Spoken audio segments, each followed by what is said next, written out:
Jealousy is an ugly thing, except in this case, it's actually kind of pretty. Next on Crown Jewels.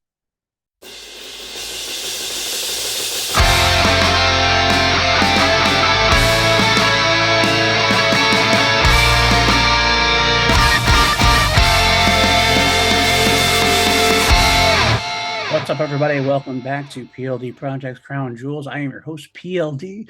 And of course, this is the podcast. I take you on a journey through the entirety of the Queen catalog, song by song, version by version, to figure out what the best version or crown jewel is of each song, put it into our ultimate playlist.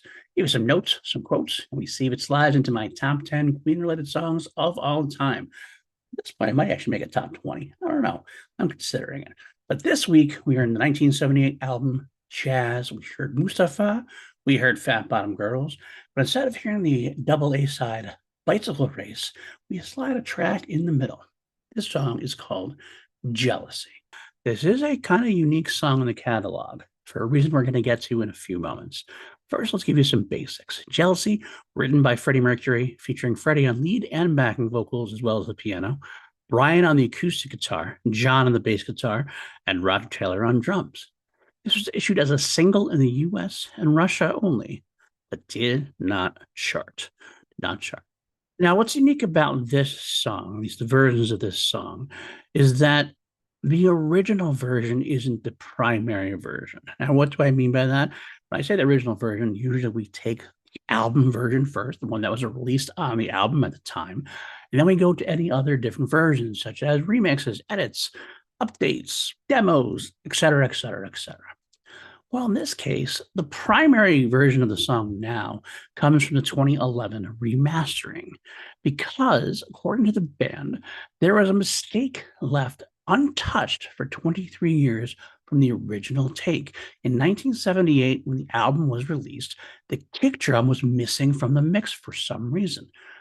Now, why? I'm not certain, but it was restored during the 2011 remastering. And when they reissued this on CD at the time, it had the kick drum restored. So, technically speaking, that's the primary version of the song because that's what's supposed to have been there. Because of the mistake, there is a different version to listen to, not very different. If you actually listen to it back and forth, back together, back to back, you're probably not going to be able to tell the difference, to be completely honest. It's very hard to listen. It's hard to hear unless you're actually listening for it. But it does make it kind of weird. And that the primary version of the song now I consider to be the 2011 remastering. Therefore, the other version we're going to listen to is the original 1978 version with the quote unquote mistake. The other third version we're going to listen to is the early instrumental take. Now, I warn you, it is a convention demo. If you've been here before, you know that Greg Brooks and others would go, the archivist for Queen Productions, would go around to official Queen conventions, and fan club conventions, and he would play demos, early versions, like very good, great curios for the fans to listen to. Stuff that I would love to get as bonus tracks. Some of them we got versions of them as bonus tracks, but these are mostly the ones that we play, are the ones that have never seen the light of day except for those conventions. Now, they didn't want these songs recorded for the convention. This was supposed to be unique for the paying conventioneer. So this is not exactly the greatest material, but what we get is some people would, shunt the consideration, and they would like record it on their tape deck, record on a tape recorder, things of that nature. And these have leaked out over the years. I'm a sucker. I have to listen to them, even if I decry the actual reason they should. I mean, they shouldn't be doing it. It should be for the conventioners. But I digress. I have heard it myself, and there's some interesting things to note at times. Of course, the main problem, as far as bootlegging it or letting it out there, is that Greg Brooks also has this recording over it, we'll say, or a property of Queen Productions over and over and over again. But it's good for a one-time listen. It's never going to be my crown jewel. I've yet to have a convention demo be anywhere near my crown jewel, my best version of a track. But it is curious enough to listen to, at least for the once. All right, let's get into the track. The first one we're going to listen to is, like I said, the 2011 remastering. Now, how are we going to listen to it? I'm not going to risk copyright strike, anything like that. What I have done is I have prepared a Google Doc in the show notes below. You can go to that Google Doc and you click on the links for the different versions. And when you get there, so when we get to that point in this podcast, I'll tell you to pause me, go find that YouTube video that I've given in the Google Doc, click on it, listen to it, and then come back and you'll hear me talk. So without further ado, let's go to the 2011 remastered edition of Jealousy.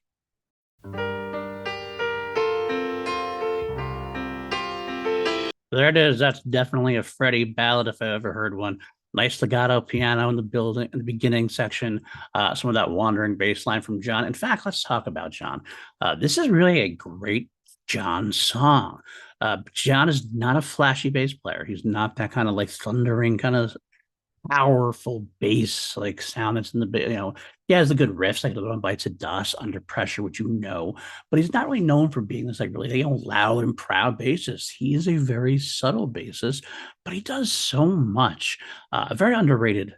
Where he has this wandering bass line, it always goes through. He never really sticks just usually that one note, boom, boom.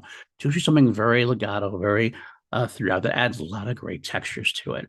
Specifically, one of my favorite parts about this from John is the very ending. After the very end, where you have the little drum beat, little Freddie with the piano part and Brian's acoustic, it ends in this like ringing note, and this has this sliding bass, and then it just goes doom, doom, doom, and it just like as the song kind of fades out, it's such a wonderful, like it's not quite ending, it continues. It's like this very statement on life in a way, even at the end of the song, it still goes on. I love John in the song.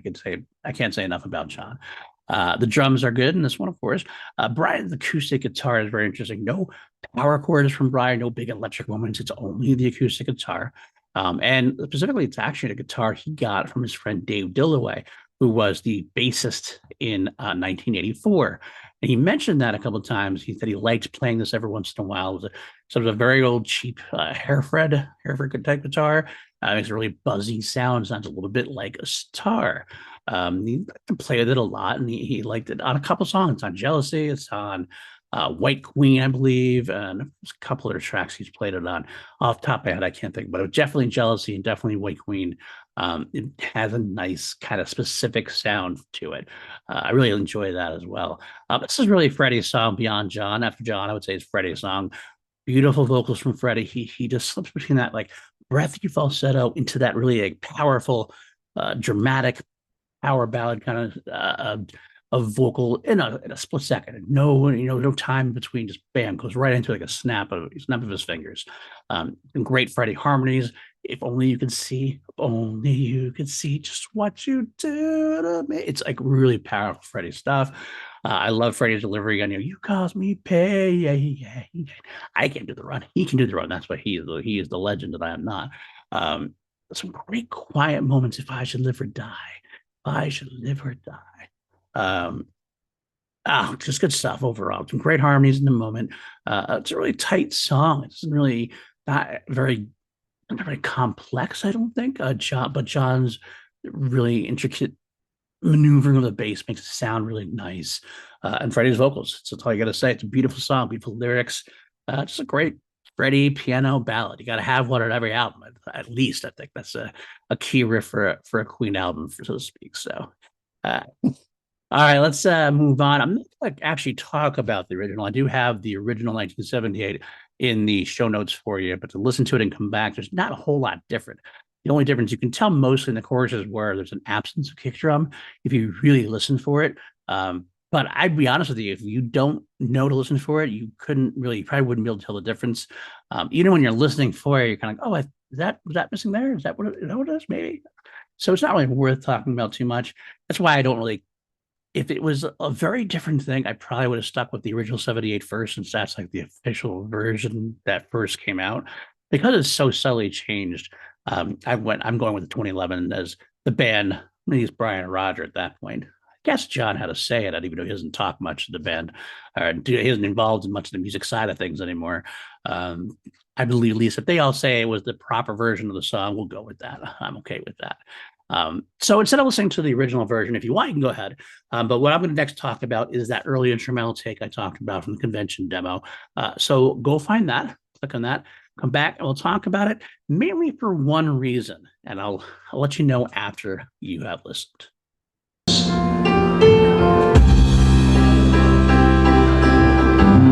All right, there you have it, the early instrumental take. It's funny if you look at that video I sent, the first like minute and a half is Greg Brooks finding the song to play. I don't know why I just didn't play everything or what the story was. I didn't have it set up properly. I don't know, but he would do that a bunch of times. He'd like start playing. Like, nope, not this one, not. We hear all the clips of things here and there. About a minute and a half, and we actually get to listen to Jealousy. Not a whole lot different in the backing track, really. And it's hard to tell because it's not great quality. Most important thing of interest is about 4 minutes or so into it, 4.5 minutes into it, there is an unused bridge section. It got excised from the final version. I don't know. There was never lyrics to it as far as I know. Maybe there was, but I'm saying we haven't heard any lyrics to it. We've only heard this instrumental take. Interestingly enough, it does sound like what would become Play the Game, which is a hit from the next album from the game. So I don't know if they just took this bridge out and Freddie said, oh, make this into a different song entirely. It's happened before and it'll probably happen again with a lot of artists. In a way, some songs just get, they take little sections. They want to make whole new songs out of them. But that's why I had to listen to it. It's definitely an interesting curio, if nothing else. So that is the early instrumental take. Now it's time to give it a rating, a number rating on a scale of 1 to 11, because we always turn things up to 11 here on PLD Projects. What am I going to give Jealousy? Well, I'm going to give this one a solid 9. I really think it's a beautiful love ballad. I think it's an underrated song. John's playing really puts it over the top for me to give an extra couple of points, probably. Oh, it's another 1 point for sure. Freddie's vocals are spectacular. The lyrics are really nice. And Freddie's voice, it's an angel. It's a voice of an angel. What else can you say about Freddie's voice? Very beautiful, subtle for Queen, pretty subtle overall. Not something you get out of them very much. But it doesn't crack my top 10, though, does it? Because my top 10 is all about 10.5 and higher at this point. You got to be 10.5 and higher. Sorry, Jealousy, you're at 9. Right. Next week, we are going back to the double A side of Fat Bottom Girls, another famous track from Queen. This one, the inspired by Tour de France bicycle race, written by Freddie Mercury. You know it very well, and if you don't know the title, it's the one you'll hear a lot. It's a very silly but fun song. So stay tuned for next week to hear that one. This is your first time here, like it, subscribe. Let us know what you like about it, what you didn't like about it. Let me know what you think I could do better. Let me know what you think I could do worse. I like hearing that too. Give me a like, give me subscribe, rate me on Apple and Spotify and all that good stuff. And if you want to help even further, patreon.com/PLD Projects. Got a great crew. Austin Cadell, we got Brandon Buckingham, Jeff Alterman, great crew of people over there. Trying to get some extra content, and I had some scheduling issues, which delayed me a little bit here. We are kind of seeing the end of those scheduling issues, hopefully, as best we can. So hopefully get some more content on there. Going to try to do some more trailer reactions, start back up with the Harris Stons. We try to do some music things as well, maybe some Queen single. Maybe I'll do some Queen stuff there. Don't worry about copyright strikes for that. We'll just do some kind of actually music where you can listen to it together, that kind of thing. But let me know what you want for that as well. But if you can't join Patreon, I get it. I totally get it. But support me best by sharing. Let people know we're here. Go for there. Love it. So, all right. That'll do it for this week, folks. Again, stay tuned for next week, Bicycle Race. But until then, God save the Queen. Keep yourself alive. Don't get struck by jealousy. We are the champions, my friend.